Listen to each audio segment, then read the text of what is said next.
Hey guys, it's Tom here, and this evening, I suppose, since it's 11 o'clock, I'm gonna show you guys how to do some filter settings in Photoshop. It's commonly used, like lots of you probably use it, but I don't know, I haven't really seen any tutorials out on it, so I thought it'd be kind of cool to do something. Anyways, I'm just gonna open up a blank file with some old render. Let's see what we can find.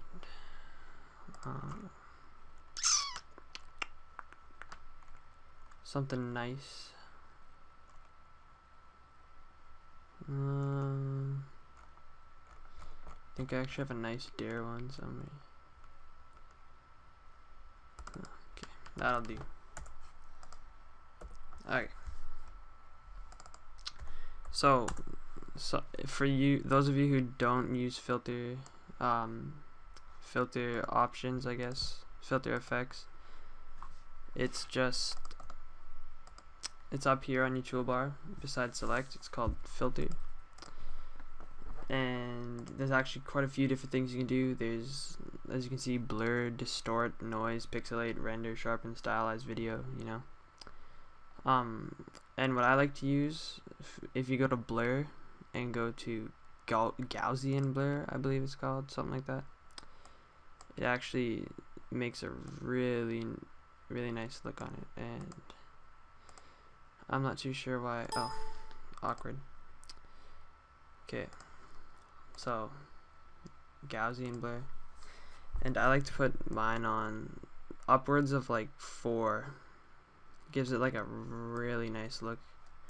I usually use these behind another layer, like I'll say if I did this, like put that as 4, I'd put it behind that and enlarge it a little bit. You guys have probably seen me do that hundreds of times on my backgrounds, but yeah, that's what I like to do. That's Gaussian blur. Also, I use motion blur a lot, which gives it well, you can change it, but I normally leave it as a horizontal blur, so it runs it horizontally. You can also make it, whatever angle you want, so you can make it vertical at 90 degrees too. But yeah, if you have that on, like, I like on horizontal, like 30 pixels roughly. Maybe a little more. 45, that looks good. I use that lots too. You put it behind and you run it a little bigger. It looks like it's kind of moving. What else do we got in here? Oh, radial blurs look really cool too. If you put the amount on about 15, put it on best. On spin too. It gives it like a really cool, like, I think that looks awesome. It's like a top kinda, you know. Once again, you make it a little bit bigger behind it. Oh, that actually looks really sick. Yeah, I like that. What else do we have in here? You could also do it on zoom, I think. I haven't really used zoom, but oh, that kinda looks cool. If you put it on, let's try that on a bigger thing, like 30 maybe, on zoom and best. Yeah, that looks cool. It's kind of trippy. Wow, I think that actually gave me a headache. That's weird. Okay, what's next? If you go to distort, Rated actually did a tutorial on the displace thing. You just leave this all the same and use the displacement PSD, which he actually put in it, and you see you get like this really cool effect. Yeah, that's exactly what Rated did, but you know, I can link you guys in the description. What I use a lot is the ripple displace effect, or ripple effect. I like to put it on about 50 to 70 kind of thing. It gives it like a really cool little look. Actually, that's kind of low, hey. I use that one lots too. You guys probably seen me use that on quite a few backgrounds. Put it on like 100. It depends on the logo though. Circular logos, you can get away with using it a lot more, but when it gets to text and stuff, sometimes it looks really bad if you put it that much.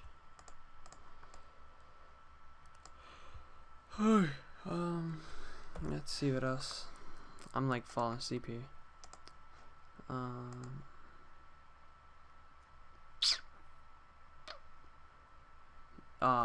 Pixelate kind of has some cool stuff, I think. Fragment, yeah, that looks cool. That's kind of like a motion blur though. Stylize and diffuse, yeah. No, not diffuse. Stylize and wow. Oh, I think it's another thing. I'll show you guys in a second. If you go to stylize, then wind, and leave it on wind and whatever from the left or right, it gives it a really cool look. Of course, you can want to make new layers for all of these, so you can just kind of change the opacity and still make it look good. Like, I think wind looks really cool.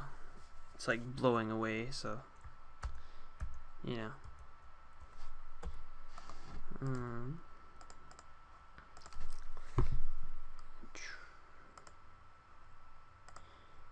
Let's see what else is in here. Okay, I'll go on to the next part. If you go to filter and you go down to filter gallery, it comes, you've probably seen lots of people use these before. It comes up with a whole bunch of different stuff that you can do to your layers. We'll start with texture. I think it's awesome, especially this patchwork one. And once again, make sure you have 2 layers of the same thing, so that when you edit one, you can change the opacity still. But things like patchwork, just mess around with it, and then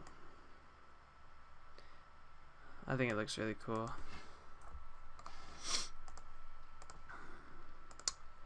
What else is in there? Filter gallery, craquelure and texturizer look really cool too. Glowing edges actually looks pretty awesome, other than you gotta have it up pretty high so that you can, but I guess you could take this and like put it behind here and then turn this opacity down too. Give it, that actually looks pretty sick. I don't mind that at all.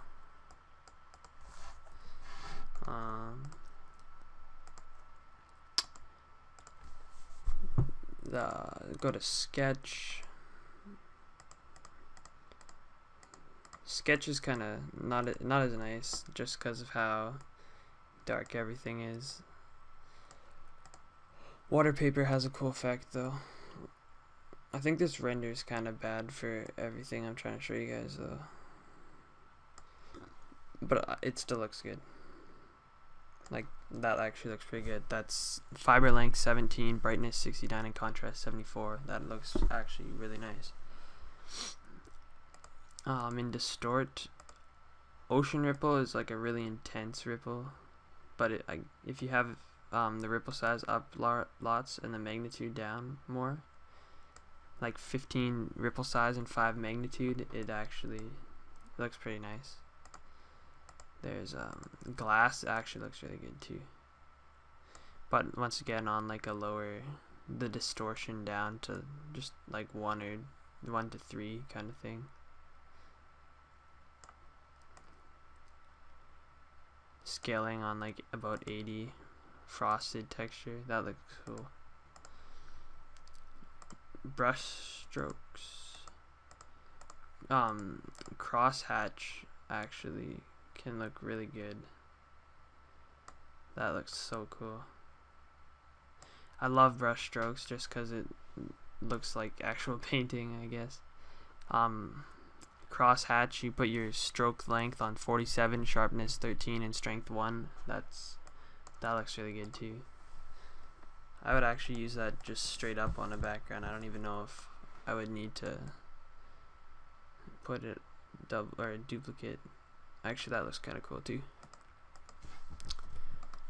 I actually have a whole bunch of tutorials planned, so expect those within the next little bit. Now for artistic probably has my favorite ones, just because every one of them is usable. I actually remember using plastic wrap in like grade 6 computer classes, and I thought I was awesome. But it looks really cool. It's like saran wrap kind of thing. Watercolor looks really awesome too. I think I saw like Yodi do this a really long time ago, and I had no idea how he did it, but it looks awesome. I hate watercolor painting out of Photoshop though. Sucks. Fresco looks really nice too.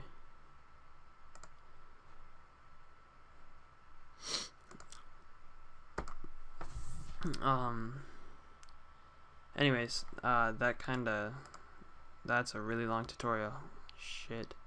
But I don't know, I went over pretty much everything, so I hope you guys actually watch this and can find some really just mess around with them. That's what I do. You just pick some filters and do what you think would look nice with them. So have fun, watch this tutorial, like, comment, sub, all that stupid shit. Love you guys. Peace.